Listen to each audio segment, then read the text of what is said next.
मैं भारत को भारतीयता की मान्यता के आधार पर फिर से खड़ा करना चाहता हूं, उस काम में लगा हूं। रहना है, निरोगी रहना है। तो इन स्वस्थ और निरोगी रहने के लिए क्या क्या करना चाहिए, ये सूत्र भागवत जी ने लिखे हैं। भागवत जी महर्षि चरक के शिष्य थे। चरक ऋषि का नाम हम सब जानते हैं। चरक ऋषि के वो शिष्य थे और सबसे बेहतरीन शिष्यों में उनकी गिनती होती है, सबसे इंटेलिजेंट माने जाते हैं। चरक ऋषि ने जितना शोध कार्य किया, भागवत जी ने उससे भी ज्यादा किया। 135 वर्ष उनकी आयु रही। 135 वर्ष में लगभग आप समझ लीजिए 18 वर्ष छोड़कर, 18 वर्ष वो ये कहते हैं कि मैं प्राथमिक अध्ययन करता रहा, तो 18 वर्ष छोड़कर बाकी सारे वर्ष उन्होंने बहुत गहन अध्ययन में लगाए। और उन्होंने कोई एक सूत्र लिखा तो उस पर कम से कम 50 से ज्यादा उन्होंने ऑब्जर्वेशंस किए। आज का जो विज्ञान है, जिसको हम आधुनिक विज्ञान कहते हैं, ये पूरा ऑब्जर्वेशन पर आधारित है। ऑब्जर्वेशन को हिंदी में क्या कहते हैं मैम? हाँ, निरीक्षण, परीक्षण या निरीक्षण। हाँ, प्रयोग या परीक्षण या निरीक्षण। तो अगर जैसे उन्होंने कोई सूत्र कह दिया तो उसका 50 बार परीक्षण किया, अलग अलग परिस्थितियों में अलग अलग लोगों पर किया, और जब उन्होंने देखा कि परिणाम वही है, तब सूत्र लिखा। अब हम कल्पना करें कि 7000 सूत्र लिखे हों और एक एक सूत्र पर 50-50 परीक्षण उन्होंने किए हों, तो पूरी जिंदगी उनकी इसी में निकल गई। महर्षि भागवत बाल ब्रह्मचारी थे। अंतिम समय तक वो ब्रह्मचर्य का ही पालन करते रहे। गृहस्थ आश्रम उन्होंने नहीं जिया, लेकिन वो मानते थे कि गृहस्थ आश्रम बहुत महत्व का है। तो ऐसे महर्षि भागवत के सूत्रों को मैं पिछले 6 साल से पढ़ता रहा, और भारत की आज की जो परिस्थिति है, मैं मानता था और आज भी मानता हूं कि उसमें ये बहुत अनुकूल है। आज हमारे भारत की परिस्थिति ऐसी है, 112 करोड़ लोग इस देश में रहते हैं। इनमें से करीब 75 से 80 करोड़ लोग बीमार हैं। सरकार कहती है कि सिर्फ 30 करोड़ लोग हैं स्वस्थ, बाकी सब हैं बीमार। अलग अलग बीमारियां हैं, वात की बीमारियां हैं, पित्त की हैं, कफ की हैं। और इन बीमारियों का इलाज करने के लिए भारत में कुल मिलाकर 23 लाख डॉक्टर हैं रजिस्टर्ड, जो MBBS, BAMS और BHMS तीनों पद्धति के हैं। 23 लाख रजिस्टर्ड डॉक्टर हैं।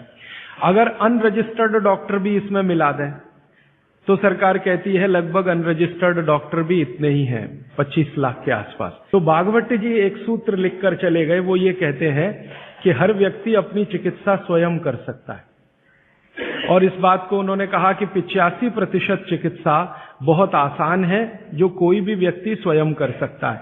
15% चिकित्सा थोड़ी मुश्किल है, जिसमें आपको विशेषज्ञ की मदद की जरूरत पड़ती है। तो मैंने सोचा क्यों ना ये 85% चिकित्सा जो आसान है वो लोगों तक पहुंचाई जाए। इस दृष्टि से ये व्याख्यान श्रृंखला आयोजित की है। तो कल तक के जितने सूत्र थे वो एक बार मैं आपको दोहरा दूं ताकि आपको याद हो जाए। कल का सबसे पहला महत्व का सूत्र मैंने बोला था कि आप खाना खाने के बाद पानी ना पिए, पानी हमेशा 1.5 घंटे के बाद पिए। कारण मैंने उसका बहुत विस्तार से बताया था, उसमें दोबारा जाने की जरूरत नहीं है। वो पहला सूत्र था कल का। दूसरा सूत्र था कि पानी जब भी पिए तो घूट घूट भर के पिए, एक एक सिप लेकर पानी पिए, जैसे आप गर्म दूध पीते हैं या गर्म चाय या गर्म कॉफी पीते हैं। और उसका कारण भी मैंने आपको समझा दिया था। तीसरा सूत्र है कि आप जब भी पानी पिए तो ठंडा ना पिए, कभी भी ठंडा पानी ना पिए, हमेशा गुनगुना पानी पिए। वैसे जैन दर्शन में इसी को पक्के पानी की कहा जाता है। इसको बात वो बिल्कुल वैज्ञानिक है, भागवत जी भी उसका समर्थन करते हैं। हमेशा गुनगुना पानी पीने की कोशिश करें। आप में से कई लोगों ने सवाल पूछे थे कि गर्मियों में भी क्या गुनगुना पानी पिए। भागवत जी की माने तो गर्मियों में भी गुनगुना पी सकते हैं, लेकिन कोई बहुत तकलीफ आए तो मिट्टी के बर्तन का पानी आप गर्मी के दिनों में 3-4 महीने पी सकते हैं। फिर चौथा सूत्र ये था कल का कि पानी कभी भी पिए तो सवेरे उठते ही सबसे पहले जरूर पिए, माने सुबह की शुरुआत पानी से करें।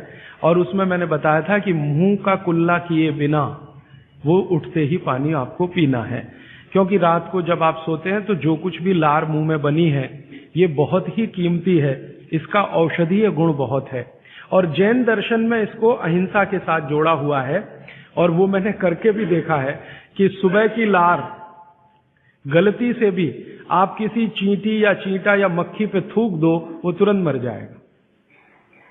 सुबह की लार अगर आपने गलती से चींटी, चींटा या मक्खी पे थूक दिया, वो तुरंत मर जाता है, क्योंकि उसका औषधीय गुण बहुत प्रबल होता है सुबह सुबह। तो जैन दर्शन ने इसको अहिंसा से जोड़ा, भागवत जी ने इसको शरीर स्वास्थ्य से जोड़ा। तो ये 4 सूत्र मैंने कल आपको बताए थे, ये बहुत फंक्शनल हैं, ऑपरेटिव। इसके पहले 5 सूत्र पिछले 2 दिनों में मैंने बात की थी। आने वाले शायद एक दिन मैं सब सूत्रों को फिर से रिपीट कर दूंगा, ताकि आपको भूलने ना पाए, आसानी से याद हो। अभी मैं आगे बढ़ता हूं। कल के सूत्र को आगे बढ़ाते हुए मैं एक सूत्र आपके सामने रख कहता हूं। भागवत जी कहते हैं कि जब आप भोजन करें कभी भी, तो भोजन का समय थोड़ा निश्चित करें। भोजन का समय निश्चित करें, ऐसा नहीं कि कभी भी कुछ भी खा लिया। हमारा ये जो शरीर है, ये कभी भी कुछ भी खा लेने के लिए नहीं है। इस शरीर में जठर है, मैंने आपसे कहा, उसमें अग्नि प्रदीप्त होती है। तो भागवती जी कहते हैं कि जब जठर में अग्नि सबसे ज्यादा तीव्र हो, उसी समय भोजन करें, तो आपका खाया हुआ एक एक अन्न का हिस्सा पाचन में जाएगा और रस में बदलेगा, और रस में से मांस, मज्जा, रक्त, वीर्य, मल, मूत्र, मेद और आपकी अस्थियां, इनका विकास होगा। तो कभी भी कुछ ना खाएं। ये पद्धति भारत की नहीं है, ये यूरोप की है। यूरोप में डॉक्टर्स हैं, वो हमेशा कहते हैं कि थोड़ा थोड़ा खाते रहो, कभी भी खाते रहो। हमारे यहां ये नहीं है, थोड़ा थोड़ा खाते रहो, कभी भी खाते रहो। आपको दोनों का अंतर समझाना चाहता हूं। भागवत जी कहते हैं कि खाना खाने का समय निर्धारित करें, और समय निर्धारित होगा उससे जब आपके पेट में अग्नि की प्रबलता हो, जठर अग्नि की प्रबलता हो। भागवत जी ने इस पे बहुत रिसर्च किया, और वो कहते हैं कि 1.5-2 साल के रिसर्च के बाद उनको पता चला कि जठर अग्नि कौन से समय सबसे ज्यादा तीव्र होती है। जठर अग्नि कौन से समय सबसे ज्यादा तीव्र होती है? तो वो कहते हैं कि जब सूर्य का उदय होता है, सूर्य का जब उदय होता है, तो सूर्य के उदय होने से लगभग 2.5 घंटे तक जठर अग्नि सबसे ज्यादा तीव्र होती है। सूर्य के उदय होने से, सूर्य का उदय होना आप चेन्नई के हिसाब से सोच लीजिए, मान लीजिए 7 बजे, तो 7 बजे से लेकर 9:30 बजे तक जठर अग्नि सबसे ज्यादा तीव्र होगी। हो सकता है यही सूत्र अरुणाचल प्रदेश में मैं बात करूं तो वो 4 बजे से 6:30 का समय आ जाएगा, क्योंकि अरुणाचल प्रदेश में सूर्य 4 बजे निकल आता है। अगर मैं सिक्किम में बात करूंगा तो और 15 मिनट पहले हो जाएगा, और यही बात अगर मैं गुजरात में जाकर करूंगा तो आपसे समय थोड़ा भिन्न हो जाए। तो सूर्य के साथ इसको ध्यान रखें। तो सूर्य का उदय जैसे ही हुआ, उससे अगले 2.5 घंटे तक जठर अग्नि सबसे ज्यादा तीव्र होती है। तो भागवत जी कहते हैं कि इस समय सबसे ज्यादा भोजन करें, इस समय सबसे ज्यादा भोजन करें। वो तो एक जगह यहां तक कह देते हैं कि आप अगर संभव हो तो 9:30 बजे के अंदर ही लंच करें। 9:30 बजे के अंदर ही लंच करें, माने ब्रेकफास्ट गायब, नाश्ता छोड़ें, सीधे ही भोजन करें। यहां तक वो कहते हैं।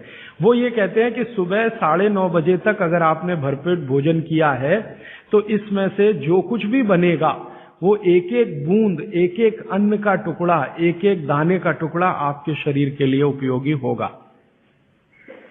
क्यों? क्योंकि वो कहते हैं कि सुबह 7 बजे से, आपके हिसाब से मैं कह रहा हूं, 7 बजे से 9:30 जठर अग्नि बहुत तीव्र होती है। भागवत जी ने एक और रिसर्च किया था कि शरीर के जो अलग अलग अंग हैं, जैसे हृदय है, हृदय, और जैसे जठर है, जठर, जैसे किडनी है, जैसे लीवर है, इनके काम करने का अलग अलग समय है। जठर अग्नि के काम करने का सबसे अच्छा समय है 7 से 9:30, सूर्योदय से 2.5 घंटे तक। फिर इसी तरह से हृदय, हृदय के काम करने का समय है सबसे ज्यादा ब्रह्म मुहूर्त से 2.5 घंटे पहले। ब्रह्म मुहूर्त आप समझते हैं 4, 4:30, तो 2, 2:15 बजे, 1:30 बजे से लेकर 4 बजे के बीच में हार्ट सबसे ज्यादा सक्रिय होता है, और सबसे ज्यादा हार्ट अटैक उसी समय में आते हैं। किसी भी डॉक्टर से पूछ के देख लीजिए, क्योंकि हृदय जब सबसे ज्यादा सक्रिय होगा तो हृदय घात भी उसी समय होगा। इसलिए 99% हार्ट अटैक अर्ली मॉर्निंग्स में ही होते हैं, क्योंकि हृदय के काम करने का उस समय सक्रियता सबसे ज्यादा है। इसी तरह हमारा लीवर है, इसी तरह किडनी है। इसकी पूरी एक सूची मैंने बनाई है, बाहर पुस्तकों में है, इसलिए विस्तार में मैं नहीं जाता। संकेत के लिए आपसे कह रहा हूं कि हर शरीर के अंग का काम करने का एक निश्चित समय है, प्रकृति ने तय किया है, उसको भगवान ने तय किया है। तो आपका जठर अग्नि है, ये सबसे अच्छा 7 से 9:30, तो आप भरपेट खाना खाइए, ठीक है। फिर आप बोलेंगे जी दोपहर को भूख लगी तो थोड़ा और खा लीजिए, लेकिन भागवत जी कहते हैं कि सुबह का खाना सबसे ज्यादा, अगर आज की भाषा में मैं कहूं तो आपका जो ब्रेकफास्ट है ना, वो हैवियर से हैवियर होना चाहिए, भारी से भारी ब्रेकफास्ट। जितना खाते हैं ज्यादा भी खा लीजिए, कोई फर्क नहीं पड़ता। सुबह के नाश्ते में भरपेट खाइए। फिर वो कहते हैं दोपहर का भोजन अगर आप कर रहे हैं तो इसको थोड़ा कम करिए, नाश्ते से दोपहर का भोजन नाश्ते से कुछ कम करिए, 1/3 कम कर दीजिए, और रात का भोजन दोपहर के भोजन का 1/3 कर दीजिए। अब सीधे से मैं कहता हूं, अगर आप सवेरे 6 रोटी खाते हैं तो दोपहर को 4 ले लीजिए और शाम को 2 ले लीजिए। अगर आपको आलू का पराठा खाना है या गोभी का पराठा खाना है, आपकी जीभ स्वाद के लिए मचल रही है, तो भागवत जी कहते हैं कि सब कुछ सवेरे खाओ। आलू का पराठा भी खाओ, गोभी का पराठा भी खाओ, मूली का पराठा खाओ, जो आपको खाना है। हालांकि जैन है तो आलू का पराठा तो निषिद्ध है, मूली का भी निषिद्ध है आपके लिए। फिर अगर जो जैन नहीं है उनके लिए आपको जो ज्यादा अच्छा लगता है खाने में, मैं आपको एक वाक्य में कहता हूं, जो चीज सबसे ज्यादा पसंद है वो सुबह खाओ। रसगुल्ला पसंद है तो सुबह खाओ, रबड़ी खानी है तो पसंद है तो सुबह खाओ, जलेबी खानी है तो सुबह खाओ, इमरती खानी है तो सुबह खाओ। जो भोजन आपको सबसे ज्यादा पसंद है वो सुबह खाओ, पेट भर के खाओ। वो ये कहते हैं कि इसमें छोड़ने की जरूरत नहीं है, पेट भर के खाओ तो पेट की संतुष्टि हुई, मन की भी संतुष्टि होती है। और भागवत जी कहते हैं कि भोजन में मन की संतुष्टि पेट की संतुष्टि से ज्यादा बड़ी है। मन हमारा जो है ना, ये खास तरह की वस्तुओं से या हार्मोन से या एंजाइम से संचालित है। मन को आज की भाषा में डॉक्टर्स लोग जो गिनते हैं ना, हालांकि वो है नहीं, लेकिन उन्होंने जो कहा है वो पीनियल ग्लैंड के बारे में है। ये जो पीनियल ग्लैंड है ना, इसमें से बहुत सारा रस निकलता है, जिनको हम हार्मोन्स कह सकते हैं, कुछ एंजाइम्स हैं। ये संतुष्टि के लिए सबसे आवश्यक ग्लैंड है पीनियल ग्लैंड। तो भोजन अगर आपको तृप्त करता है, भोजन में एक तो पेट भरना है और एक तृप्त होना, तृप्त करेगा तो पीनियल ग्लैंड आपकी सबसे ज्यादा सक्रिय है।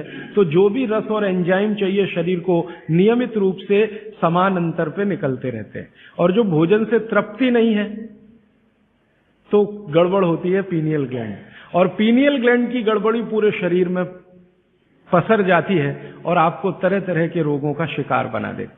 अगर आप तृप्त भोजन नहीं कर पा रहे हैं तो निश्चित रूप से 10-12 साल के बाद आपको मानसिक क्लेश होगा और रोग होंगे। मानसिक रोग बहुत खराब है। आप सिजोफ्रेनिया के शिकार हो सकते हैं, डिप्रेशन के शिकार हो सकते हैं, आपको कई ऐसी गंभीर बीमारियां हो सकती हैं। भागवत जी कहते हैं कि आप भोजन करते हुए अगर संतुष्ट नहीं है तो 27 तरह की बीमारियों से ग्रसित हो सकते हैं। उनकी पूरी सूची है, वो पुस्तक में है। कभी भी भोजन करें तो पेट तो भरे ही, मन भी तृप्त हो, और मन के तृप्त और पेट के भरने का सबसे अच्छा समय सवेरे का ही है। अब मैंने ये भागवत जी के सूत्र को चारों तरफ देखना शुरू किया तो मुझे पता चला कि मनुष्य को छोड़कर जीव जगत का हर प्राणी इस सूत्र का पालन कर रहा है, मनुष्य को छोड़कर। क्योंकि मनुष्य को मैं मूर्ख मानता हूं, हालांकि मनुष्य अपने को होशियार समझता है, लेकिन मनुष्य से ज्यादा होशियार ये जीव जगत के प्राणी हैं। आप चिड़िया को देखो, चिड़िया, कितने भी तरह की चिड़िया, सवेरे सूरज उगते ही उसका खाना शुरू हो जाता है और भरपेट खाती है। 6 बजे के आसपास आप राजस्थान में निकल जाओ, गुजरात में निकल जाओ, सब चिड़िया अपने अपने काम पे लगी हुई है, खाना खाने में खूब जम के खाती है, और पेट भर गया उसके 4 घंटे के बाद ही पानी पीती है, दोपहर को ही पानी पीती। गाय को देखो, सुबह उठते ही सूरज जैसे ही निकलेगा गाय का खाना शुरू हो जाएगा। भैंस का खाना शुरू हो जाएगा, बकरी, बकरे, भेड़, गधा, घोड़ा सब सुबह उठते ही खाना खाना शुरू करेंगे और पेट भर के खाएंगे, छक के खाएंगे, फिर दोपहर को आराम करेंगे।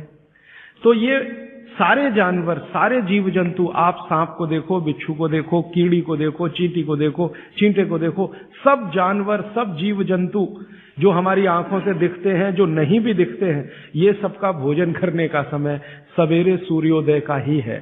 सूर्योदय के साथ ही ये सब भोजन करते हैं, इसलिए ये हमसे ज्यादा स्वस्थ रहते हैं। मैंने आपको कई बार ये कहा है, आप उसको हंस देते हैं, किसी भी चिड़िया को डायबिटीज नहीं होता, किसी भी बंदर को हार्ट अटैक नहीं आता।